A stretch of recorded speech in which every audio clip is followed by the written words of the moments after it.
하나님의 말씀은 시편 1편 말씀입니다. 복 있는 사람은 악인들의 꾀를 따르지 아니하며 죄인들의 길에 서지 아니하며 오만한 자들의 자리에 앉지 아니하고 오직 여호와의 율법을 즐거워하여 그의 율법을 주야로 묵상하는도다.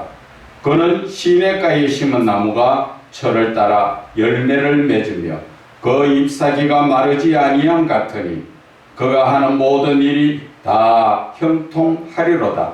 악인들은 그렇지 아니하며 오직 바람이 나는 겨와 같도다. 그러므로 악인들은 심판을 견디지 못하며 죄인들이 의인들의 모임에 들지 못하리로다. 무릇 의인들의 길은 여호와께서 인정하시나 악인들의 길은 망하리로다. 아멘. 하나님의 말씀을 주야로 묵상하는 자라는 제목으로 은혜를 나누고자 합니다.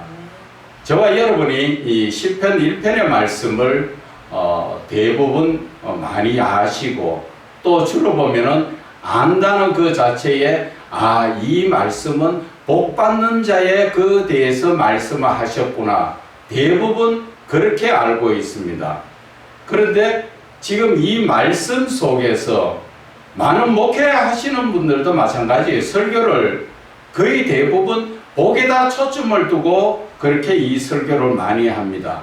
그러나 오늘 제가 그 말씀을 드리고 싶은 것은 1절부터 6절까지 강해적 설교로 말씀을 드리고 그 이후에 영적인 설교로 제가 말씀을 드리고자 하는 것입니다. 영적으로 지금 이 부분이 어떻게 지금 하나님께서 말씀하시는가, 그것을 제대로 알아야 이 성경 전체가 열려집니다.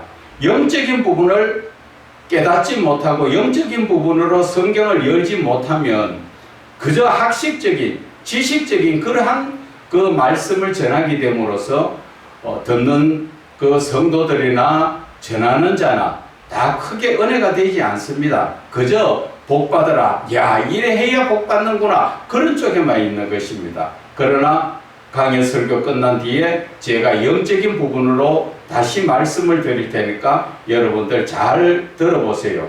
이 말씀을 듣고 여러분들이 영적인 귀가 열리면 성경 전체가 열리는 그것을 제가 말씀을 드리는 거예요. 어떻게 해야 성경을 제대로 하나님의 뜻을 따라서 열어서 깨달을 수가 있을까? 그것을 지금 말씀을 드리겠습니다. 복 있는 사람이라는 자체가 어떤 사람을 복 있는 사람이라고 이야기합니까? 다윗이 이야기하는 복 있는 사람은 하나님의 말씀을 듣고 하나님과 교통교제를 이루면서 하나님 안에, 하나님 사랑 안에 있는 사람을 복 있는 사람이라고 이야기합니다. 지금 그 많은 분들이 복 있다 그러니까 세상적으로 뭐 물질적인 복을 이런 것을 생각을 하고 있는데, 물질적인 복이라기보다는 영적인 복을 이야기하죠.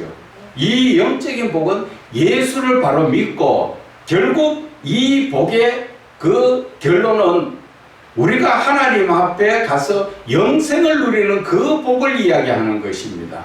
그래서 이 복이라는 것은 세상에서 뭐 물질을 많이 부유하게 사는 것, 어떤 사람은 부귀 영화를 누리는 게 복이다, 그것도 복이라고는 할 수 있겠지만 그것은 잘 사는 게 아니라 부하게 사는 거예요. 부하게. 그러나 잘 사는 것은 바로 복 있는 사람이 잘 사는 거예요. 여기에서 복이라는 것은 다시 한번 말씀드리지만 하나님 말씀 안에서 하나님과 더불어 영원히 교제를 이루며 영생을 이루는 것을 이야기하는 것입니다.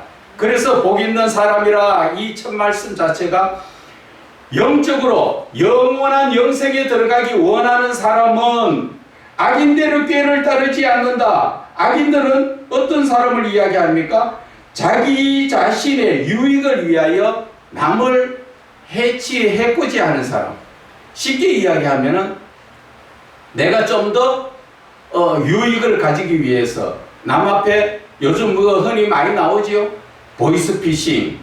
남이 어떻게 됐든 간에 내가 빼앗으려고 하는 것. 그런 꾀를 내는 사람. 그리고 남에게 사기쳐서 어떻게 했든 저 사람 것을 그저 먹으려고 하는 그러한 사람. 교회 안에서는 어떤 사람이 있습니까? 교회 안에도 악인이 있죠.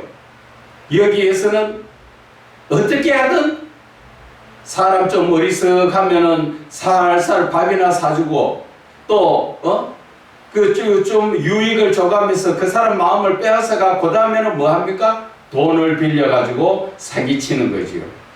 그런데 목사들도 그런 사람들이 있다는 것이지요. 목사는 어떻게 하느냐? 성도가 돈이 좀 있어 보이면 어떻게든 그 성도에게 달라붙어 가지고 그 주머니를 다 털려고 하지요. 그것이 심한 것은 이단이라고 이야기하지요. 이단의 주 목적은 뭐예요? 성도들의 주머니를 탈탈 터는 거지요. 그리고 노동을 시켜서 그 노동력까지 다 빼앗아서 교주가 되고 그 교주가 자기의 유익을 위해서 자기는 배불리고 두드리고 사는 그러한 것이 바로 악인들이에요.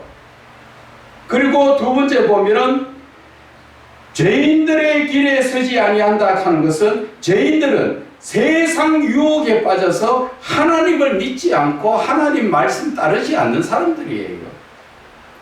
교회 안에서도 그런 사람들 많지요. 지금 대부분의 그런 사람들이에요.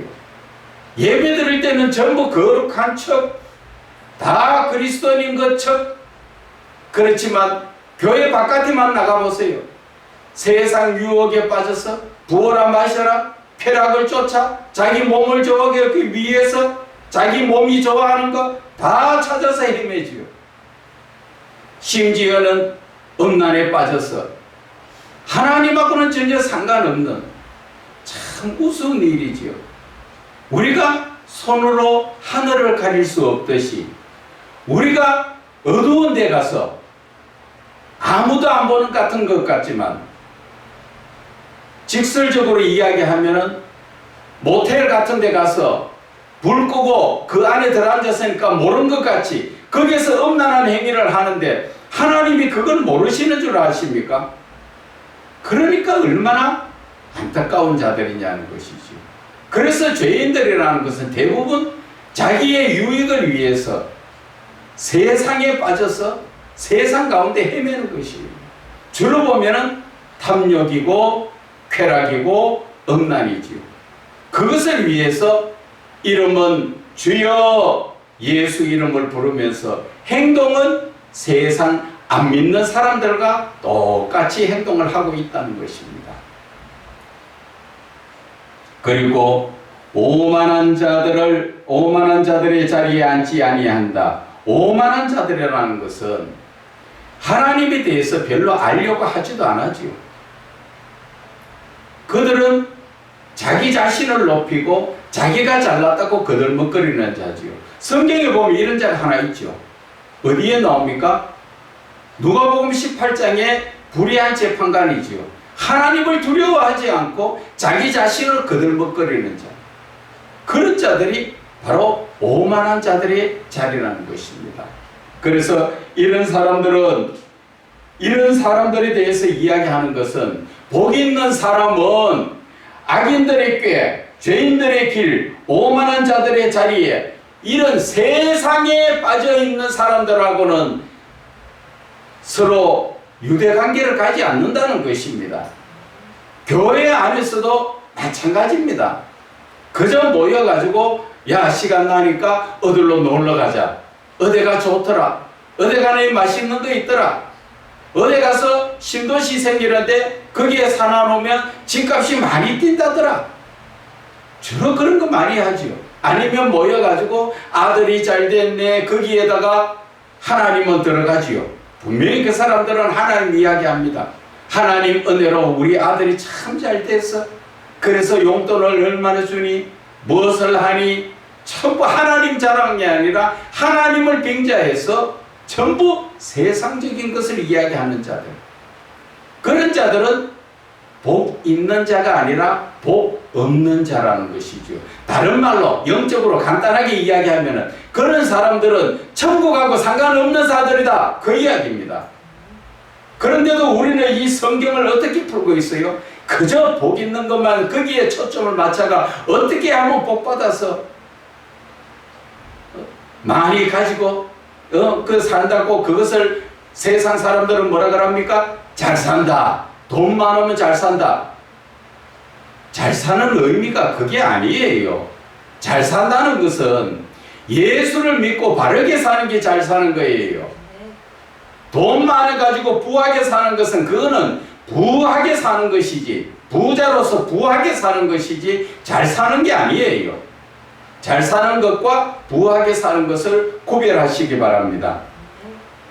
그리고 2절에 보면은 복 있는 사람, 1절에 첫 마디에 복 있는 사람은 2절에 오직 여호와의 율법을 즐거워하여 그 율법을 주야로 묵상하는도다. 여기에서 율법이라는 것은 죄를 깨닫고 거룩하게 사는 것을 이야기하는 것입니다. 아, 이것은 죄구나. 이것은 내가 잘못됐구나. 이런 것을 떠나서 내가 세상과는 좀 구별된 삶을 살아야 되겠다. 그것을 가르쳐주는 것이 율법이라는 것이지요. 그래서 복 있는 사람은, 하나님을 온전하게 믿고 있는 사람은 그 율법에 이것이 죄다 아니다 하는 것을 깨닫고 나서, 그리고 나서는 내가 하나님의 말씀을 따라서 그 말씀을 사니까 즐거울 수밖에 없다는 것이죠. 왜? 즐거울 이유가 거기에 있습니다. 왜 즐거울까요? 내가 하나님의 말씀을 따라 살 때 바로 성령이 나에게 오시기 때문에, 성령이 나와 함께 하시기 때문에 내 삶이 즐거워질 수밖에 없다는 것을 이야기하는 것입니다. 그래서 여호와의 율법을 즐거워하여 그의 율법을 주야로 묵상한다. 묵상이라는 자체가 무엇을 이야기합니까? 깊이 생각하는 거라고 이야기하지만, 깊이 생각할 때, 내가 하나님의 말씀을 깊이 생각할 때 바로 성령이 오셔서 그 말씀을 영적으로 깨달아주게 알게 하시고, 그 말씀을 깨달으니까 그저 즐겁고 사는 삶이 말씀을 따라 살 수밖에 없다는 것입니다. 그래서 1절에 복 있는 사람은, 3절에 그는 시냇가에 심은 나무가 철을 따라 열매를 맺으며 그 잎사귀가 마르지 아니한 같으니 그가 하는 모든 일이 다 형통하리로다. 누가?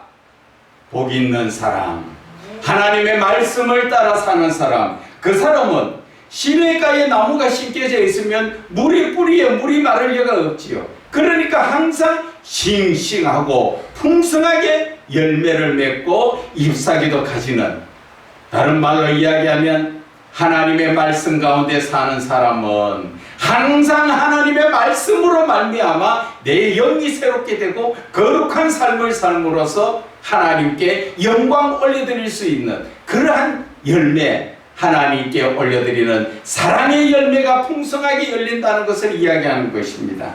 그래서 모든 이 일 자체가 그 복 있는 사람, 하나님의 말씀 가운데 사는 사람은 모든 일이 다 막힘이 없다, 형통하다, 다 잘 풀려진다. 막히더라도 주여 하면 하나님께서 그 주여 뒷말 안 해도 이미 하나님께서 해결해 주신다는 것이지요.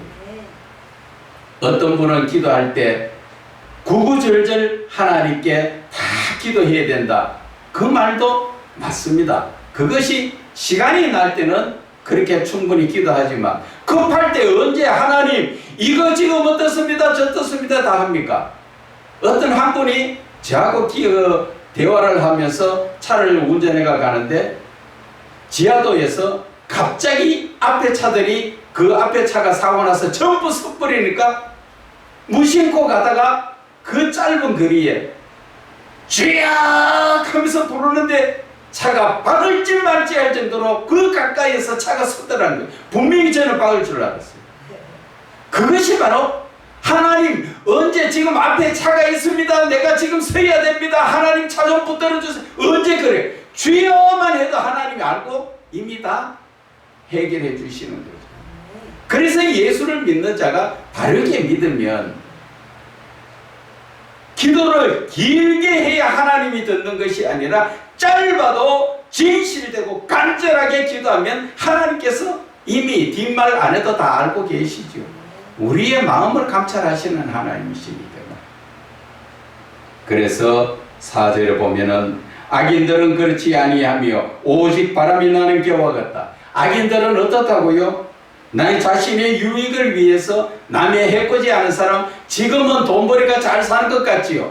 그러나 바람이 나는 겨 금방 없어지고 금방 망한다, 그 이야기예요.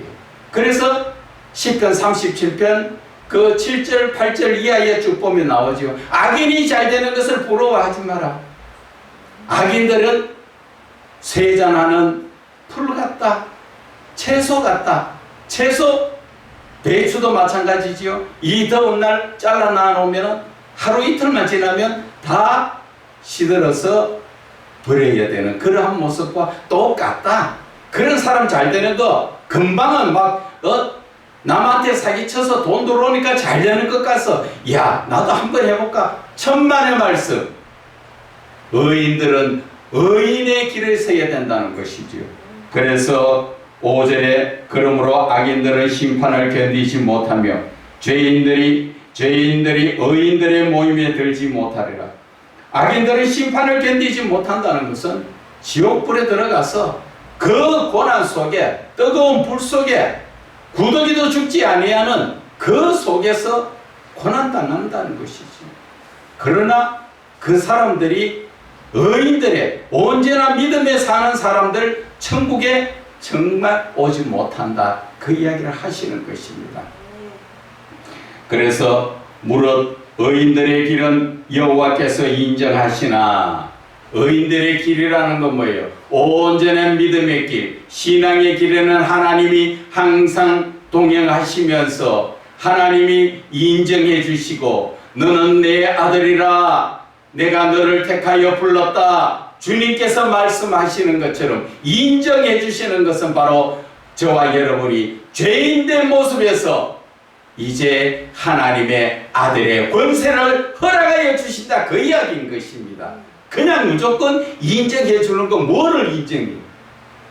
우리가 바로 창조의 목적, 그 결과에 요한계시록 21장 7절의 말씀처럼 나는 너의 하나님이 되고 너는 내 아들이 되리라 말씀하신 그 아들로 인정해 주시겠다는 것입니다.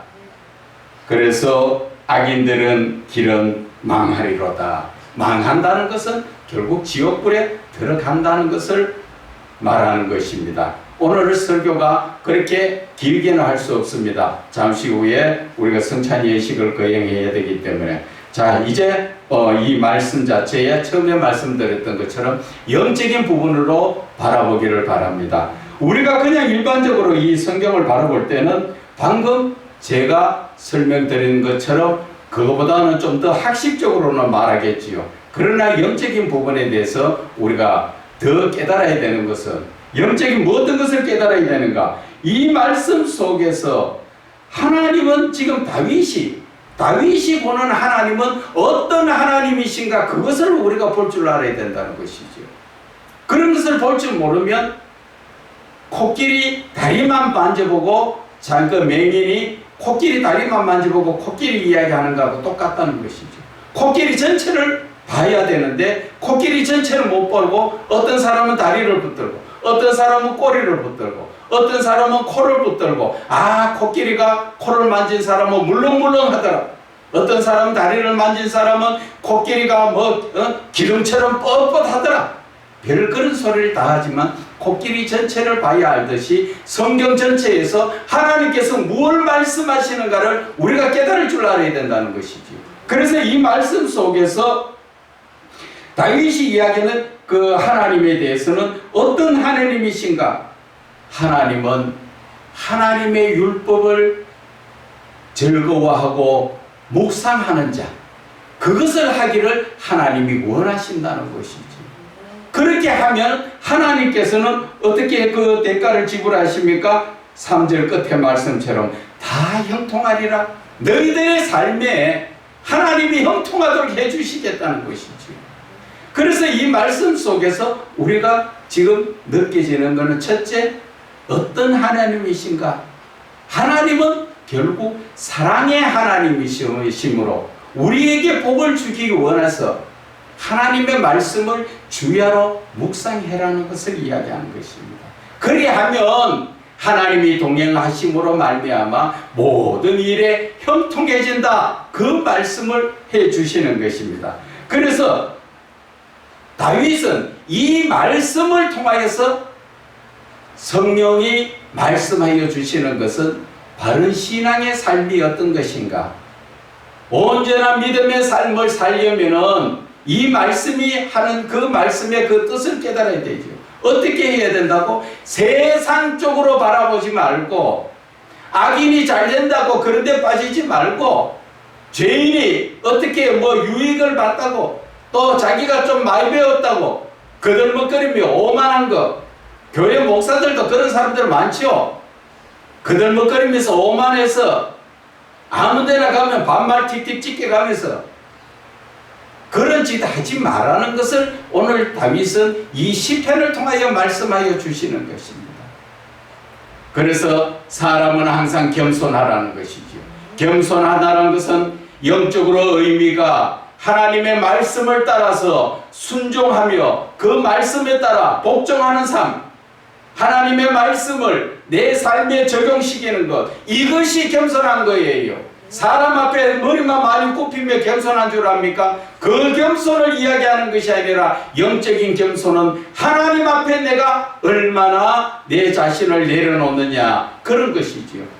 영적으로 말해서 하나님 앞에 교만하다는 건 무엇을 이야기합니까? 조금 전에 오만한 자처럼 하나님의 말씀을 듣고도 따르지 않고 하나님의 말씀에 순종하지도 않고 그런 자가 바로 교만한 자지요. 하나님은 어떻게 말씀하셨습니까? 교만한 자는 물리치고 하나님 앞에 거들먹거리고 지가 잘난 척하고 하나님을 업신여기고 하나님 말씀대로 살지 않는 자는 하나님 물리친다. 물리치면 어디 갑니까? 지옥불에 갈 수밖에 없다는 것입니다.